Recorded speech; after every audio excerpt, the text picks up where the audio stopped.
Hey, what's up, cuz? This is Avalon Blue, man. I'm changing lanes, man.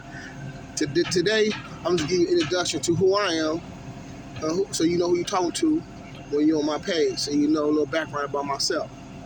Uh, Blue, 51, born in South Central Los Angeles, 71, first part of the 80s, 70s. You know, I grew up, man, and I lost my mom, man, when I was 10 years old. I lost my mom when I was 10. Pop wasn't around. You know, my granny raised me. You know what I'm saying? So my mom, I guess, was kind of, dabbling with the drug scene and got herself caught up in the situation. Feel me? So I lost the first love of my life young. When the person that I felt it would be my protector, a person I was going to grow older than, I lost the first love of my life as a kid. So, I remember when the detectives came to my house, my granny house, to deliver the message that they found my mom. I never forget. I was in my room sweeping, Saturday morning Soul Train on. I was cleaning up my room, and I remember that my mom and my auntie was having a misunderstanding, fight. Sisters. You know what I mean, sisters. But to me, as a kid who loved my auntie Pam and my mama alike, I love them both the same. Cause my auntie, seeing them both get into it, I remember hitting the wall, like stop, And at that time, I was in the room cleaning up. A deja vu came to my mind about that incident in the midst of me sweeping. I thought about that. I hit the wall again, and I could mean this, the sweeping. I heard the doorbell. In the living room. Everybody in the living room. I'm in there in the room cleaning up. And when I go to the living room, I see the police. I go in the living room. The only person that was kind of having, law enforcement issues at the time that I remember was my mom. So when I come to the living room, I see, the police talking. I'm a young kid, quick mouth, always talking first before I'm listening. I said, man, what my mama do, man? What she do again? What she do? I'm thinking she done some shit and she go to jail. We gotta go bail her out and whatever that situation is. And when I said that, the vibe in the room was different. And then I looked to the side, I see my granny passed out on the side of the dining room table. And then I looked around, I'm like, what the fuck going on? And then I kind of overheard what the issue was. Nobody told me, face to face, this was going on, what happened. So I kind of more or less heard it in the room. So when I heard it, I went and looked at my little brother. My little brother, man, and he was like 7. My brother was 7 years old, man. I was like 10, he was 7. And I'll never forget, I took my brother in the room. I set him on the side of the bed. And I told him, I said, man, it's just me and you now. I told him about moms and what was going on. He looked at me, tears in his eyes, and I had tears in my eyes, and I said, bro, I will never leave you, bro. It's me and you, bro, forever. I'm walking with you forever, bro. I'll never leave, bro. I will protect you, bro, always. And, time went on, then, the funeral came, and, me sitting in the front row at my granny church, Victory Baptist, and seeing my mama casket in the front. I'm sitting there watching the casket in the front, and everybody crying. I'm looking around and like, damn, this shit's really happening. I can't believe this shit. I'm thinking I'm in a dream, and I'm going to wake up any minute now, and I just never woke up. And I remember my mom's friend, Ricky. I stepped outside to get a little air, and my mom's friend, Ricky, see me outside, and I was 10 years old, man, and he passed me his drink. He gave me, I what he had, his little flash. And I'm standing in front of the church while the funeral going on, get my mind right, get a breather.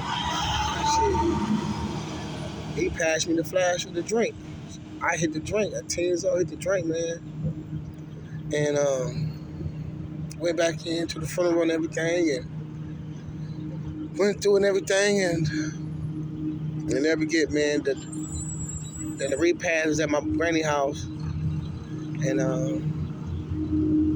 Como was there. Mama Como was at my mama repast, and my cousin Monroe, he like Monroe like about a year older than me, and he spent the night that night. At my mama's funeral, spent the night, man. And me and him talked and played Get Lightning with the quarters all night, and he don't know how much I needed him that night, man. How much that night that I needed his company. He didn't even know I love him to death, man, to this day, man.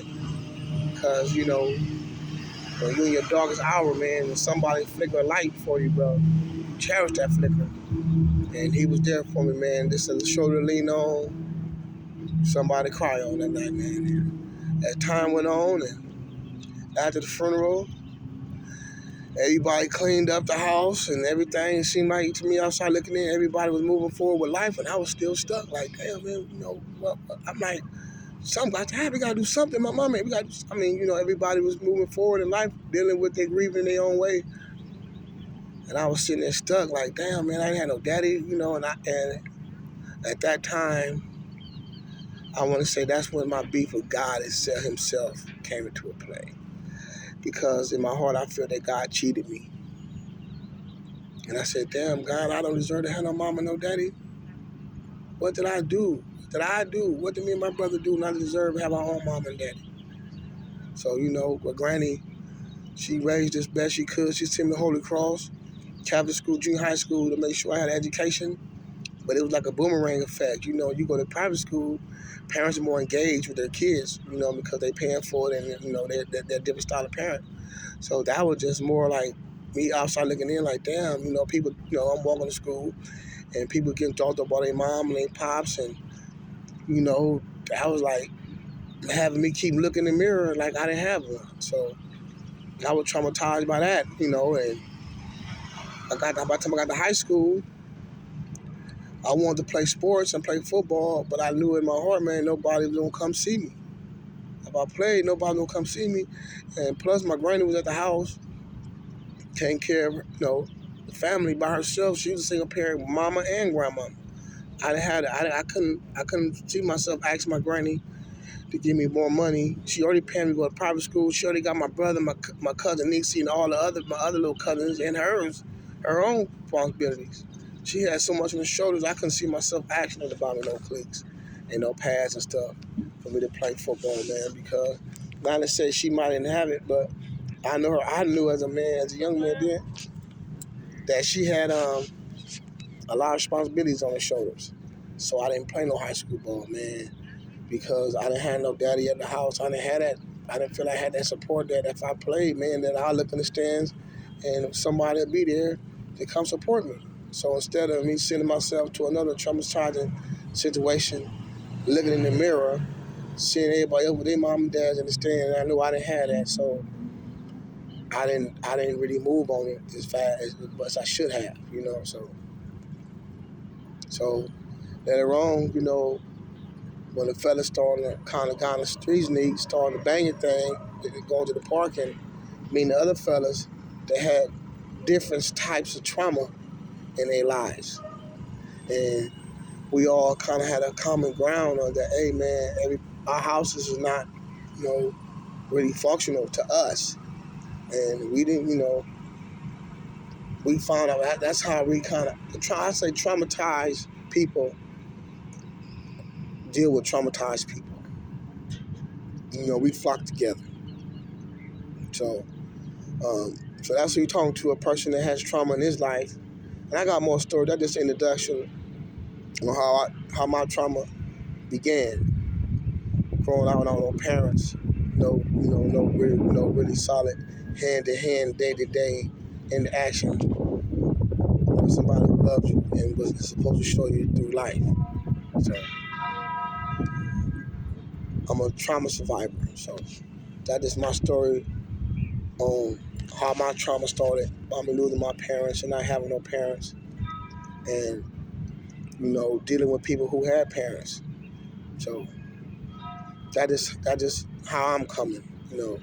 That's just my trauma situation. So hey, there's gonna be more stories. That's just the introduction. Holla at your homie, cuz. Hey.